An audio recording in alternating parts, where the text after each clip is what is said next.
بسم الله الرحمن الرحيم. أسعد الله أوقاتكم بكل خير ومحبة والسلام. خلونا نسمع وشاهدوا هذا المقطع. جينا قبل 3 شهرين لقينا التريليونين و500 كل المسحوبات. من صاحبه؟ هسه احنا قدمنا شكوى بالمحكمة بصراحة بين وزارة المالية وبين مصرف الرافدين. كلاهما يقول مو يم الآخر. أعتقد هم ماخذين مشترين به سندات. احنا كل شهر بالحقيقة حتى نكمل الرواتب احنا بحاجه الان نبيع سندات حتى نكمل الرواتب مال العراق، مال موظفي العراق. طبعا مع نزل النفط دون ال70 اصبحت الرواتب بها مشكله. حياكم الله.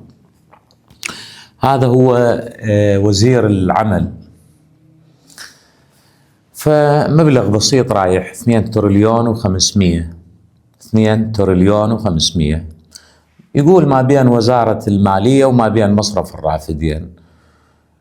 المشكلة مو هنا، هو يقول أعتقد، يعني المبلغ بسيط فيعتقد اعتقاد يعني، وبنفس الوقت هو ما متشائم لدرجة.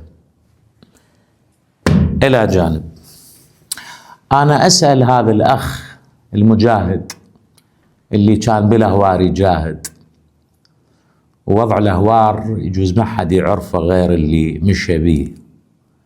الأخ المجاهد قبل الانتخابات ليش ما حكيت بهذا الموضوع؟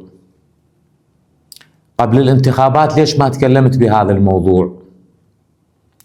ليش قبل الانتخابات ما طلعت على وسائل الإعلام وتكلمت وقلت اكو 2 تريليون و500 ما إلهن وجود، مبيوقات رايحات وما ندري بيهن وين ما وين. إيش معنى هسه معالي الوزير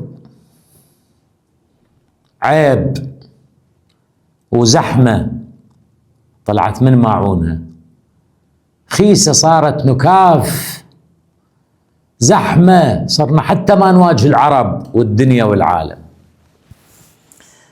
قبل الانتخابات ما حكيت بالموضوع وقلت، الآن أنت ما أعرف يمكن خسران بالانتخابات، وبما أنه الآن انتهت الانتخابات حكيت بالموضوع.